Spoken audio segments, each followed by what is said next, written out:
On today's Stream It, get ready to build, learn and explore like never before. Hi, I'm Ben, this is Ollie and Thomas, and we're the Fun Kids Gamers Reporters, and we're playing Cadent's Minecraft Carbon Monoxide Awareness game. Plus, find out how a game like this gets made from the people who designed it.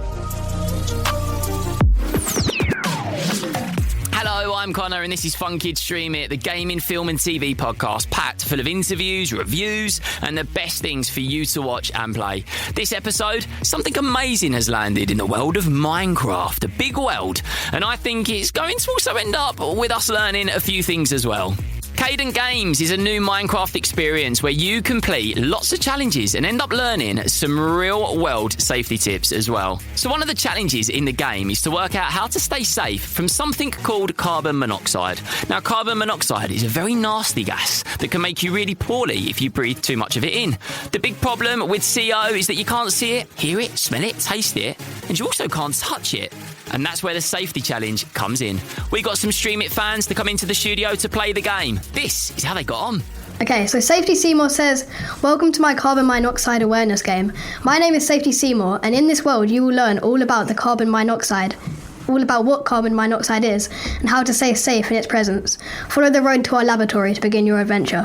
Right, let's do it. Yeah. So this is Bex from Fun Kids, and we are here today to talk about a brand new game that I haven't even played yet. This is so elite and so brand new that I haven't had a chance to catch it. So tell me, what are the challenges that you have in the game? Technically you need to... One of them is where you have to find all 3 buttons to make sure that the whole place is secure and there's no more CO in there. Okay. But there's other ones like it's going through where you should place a CO meter around the gas appliances, for example, a boiler and an open fire and stuff like that. Now press where it's supposed to be. No, go down. But I'm going to quick check. No, wait, turn around. Oh, there we go. Now we get the alarm. Oh. Jungle bossing. So now we check. Why did there we go. Why did it go to that lighting up room? Now, as long as we don't need that cake for something. Right, let's have a look in Where here. can we put it? I think we put it here. Yeah. Right above the stove. Yeah. Let's check. Yes. Did that one correctly. Now let's go to the other lighting up room and then the other lighting up room. I think you should put it... Maybe like next to put the it stove. there, yeah. Yeah. Here or here? Which one? No, bottom one. Yeah, bottom one. There we go. Check it.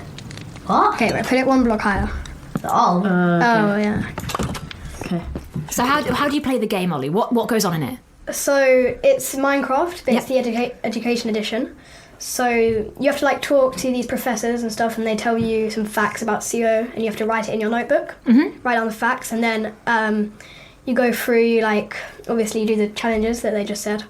Oh, and it shows you like where you shouldn't, like how you could have a CO leak inside and outside. So like outside like a campfire, you shouldn't put it in your tent.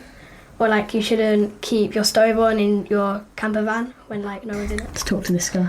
Barrelin. Barrelin. I'll do this one. Okay. So Barrelin says, "Hey there, welcome to our carbon monoxide research facility. You're about to learn some crucial information today. Inside you'll find out what common sources emit CO, like faulty heaters, car exhaust and even camp stoves. They'll also teach you the best places to install CO detectors in your home and what to do if one ever goes off. It's really important stuff. Knowing these basics can save lives. Have fun and stay safe." Oh, so does it take you around lots of different places? Yeah, and like you can teleport into different places, like the lab, and, like outside and stuff. So did you guys learn some stuff that you had no idea about? Yeah, because I don't really learn that like about CO that much in school, so it's a good way to learn. Yeah, and Ben, how about you? Were you just like, oh my goodness, I'd never known about this? Yeah, kind of. I played the game a couple of times before, so I found a note from that. But before I played the game, I've learnt a lot more, about CO. Yeah, how about you, Thomas? I've learnt about it in school, but also as a game, you do learn a bit more as a game at school. And I'm not I don't know much about CO, so can you give me like maybe a little thing that you learnt about it from the game? Anything that you remember? I mean, to be fair, you remembered the phone numbers there. That's pretty impressive. Oh, yeah. I learned, like, numbers to call and also that you can't smell it or see it or touch it. Yeah. Yeah. And it's like, it's apparently it's colourless, so it has no colour at all. I mean, I'm learning right now. I didn't know any of this stuff, but I probably should do, to be honest, let's face it. How does it smell? It has no smell at all, making it very difficult to detect a leak. Okay, this is one of the answers, Roger. Oh, there we go. So carbon monoxide. Wait, let's just put. What is carbon monoxide? We can put. You There we go. can't see. No, you can't smell it. You can't see or smell it. You can't smell it. Okay. So if you were to play the game again, is there anything you would do differently? Not really. No? You think you smashed it straight away? Yeah. You were like, yeah, I've absolutely got this. I respect this. Excellent. Okay. I think one thing that we could have done differently is, though, when we, for the orange door and the yellow door, we couldn't find the pressure plate because we hadn't talked to everybody. Yeah. Okay. So if we make sure we talk to everybody, then go, that would be... Oh, right. So that's like a top tip for anybody else playing. Oh, yeah. And make sure that you pick up the notebook on the way in, because you can write down notes and stuff. Oh, yeah. Because okay. before and after you play the game, it gives you a survey on either way.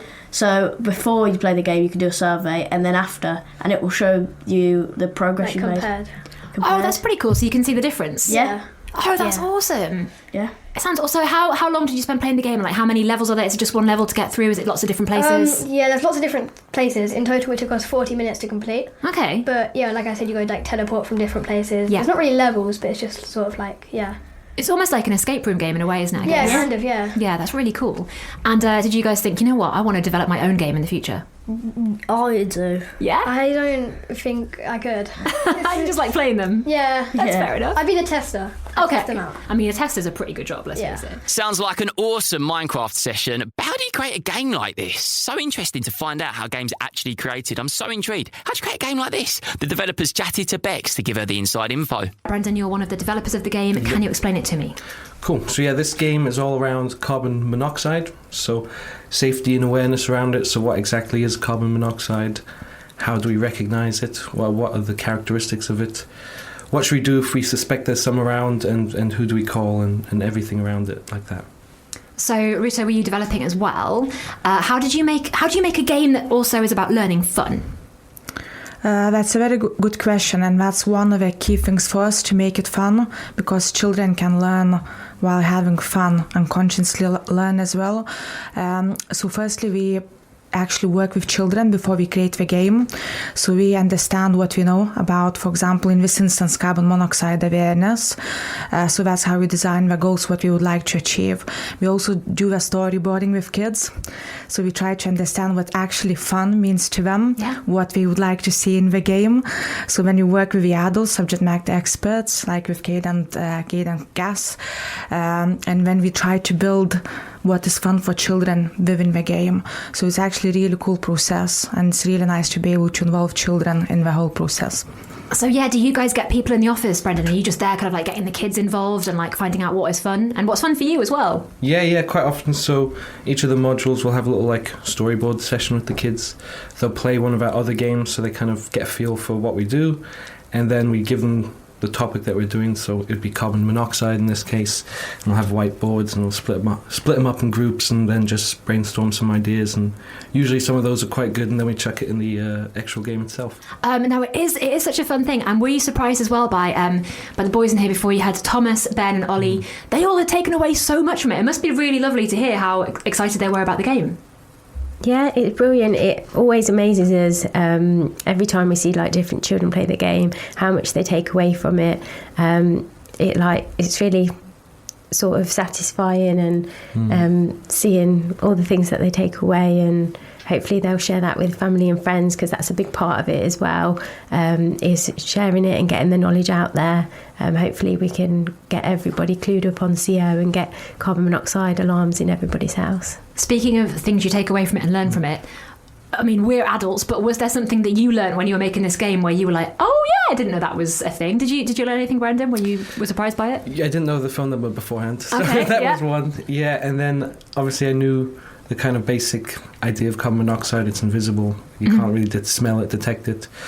But yeah, definitely learned some stuff, like how they add smells into the gas, so if there's a leak you can catch it as well, and a few other aspects as well. But there's definitely stuff I learned along the way, yeah. I mean, I want to give a top tip to people who are listening right now. I want to give them like a sneaky insight. Give us some, like I asked the boys before, what's your top tip if you're playing the game? What one thing that people wouldn't know if they didn't listen to this podcast? Do you have good advice for playing the game? Let me think. Or something to look out for? Good advice. I definitely keep make use of that book and journal, little book and quill thing you get in the game. Keep track of the things you're learning along the way, the characters you're talking to, because you put it into practice towards the end of the game as well, so it's good to have it on hand. Okay, keep a note of that. Okay, Ruta, how about you? Do you have anything to look out for? I think not rushing through, keep reading, talking to different characters, Yeah. because you can learn lots, and different characters can give you lots of advice. Okay, and from a player's point of view, anything you wanted to... So I would say the most important thing to take away from the game is that once they've learnt the gas emergency service number would be to get an adult, or even if they've got their own phone, to save it in their phone, so that if they need it in the future, then they've got it there on hand. And I could be putting you all on the spot here, but what is the number? We've mentioned it so many times, I feel like we should know it. So it's 0800 111 999. Excellent, thank you very much. Can you imagine if you didn't know that? I'd be very, very upset. Guys, thank you so much for telling us all about the game, and it sounds awesome. Thank you. Thank you. Thank you. Thanks for having us. Well, that's all for this week's Stream It. Why not give us 5 stars wherever you download your podcast from? Or write us a review telling us what your favourite film is and why you love it. And if you want to find out more about the game you've heard us playing today, go to funkidslive.com/streamit. See you soon.